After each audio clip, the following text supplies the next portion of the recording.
Hi everyone, this is Aaron for Zollotech, and I'm going to show you how I repaired my Xbox 360S DVD drive. I had the no disk error, or it wouldn't read the disk, depending on the day. It felt like working sometimes, or sometimes it didn't, and then it just stopped working altogether.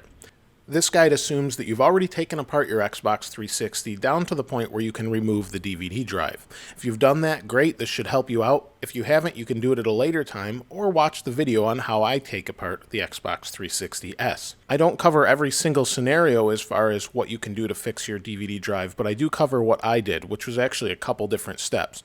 So let's start by taking apart the DVD drive. Now you can see here's the optical drive, here's the fan with the processors underneath it. Let's spin it around. And what we need to do is unplug some of these before we remove the drive. So reach down in here. You can see we have our power connector and our SATA connector.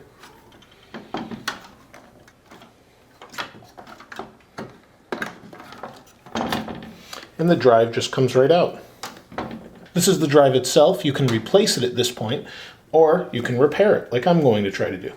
First thing we want to do is remove this little rubber bumper they've got here.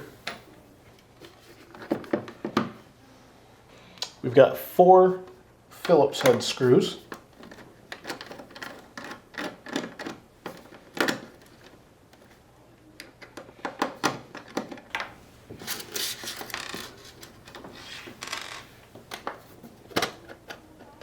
So this little sticker comes off, and then we can carefully slide that out. Flip it over. There you can see there's your laser. I'm going to clean it, and hopefully that will work. With a little rubbing alcohol, soak the end, and then clean it. At this point, I thought I had fixed the problem, so I put my Xbox 360 back together and tested it out. Unfortunately, this didn't fix the problem. I took the Xbox back apart and noticed something. If you look at this picture, something actually isn't right here. And what that is the laser is all the way to the left. It shouldn't be all the way to the left. That means it's kind of stuck. So what you need to do in order to test this is take the little magnetic part out of the top.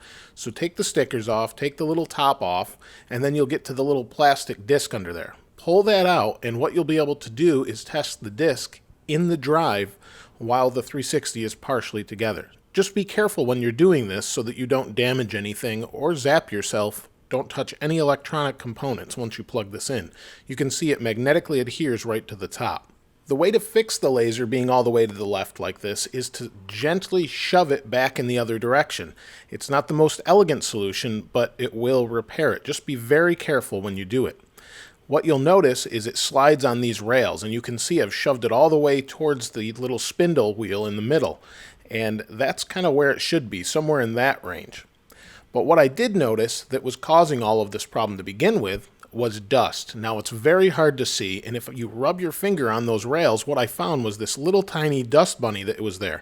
The rails collected all of this dust over time and caused it to jam. Once I put the Xbox 360 back together at this point and did a little test, it actually worked with no problem whatsoever. And this has fixed the problem, and it's worked ever since.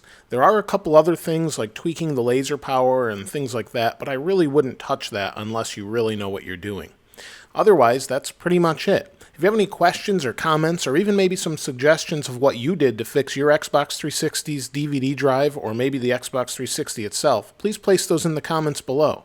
If you haven't subscribed already, please subscribe. As always, thanks for watching. This is Aaron. I'll see you next time.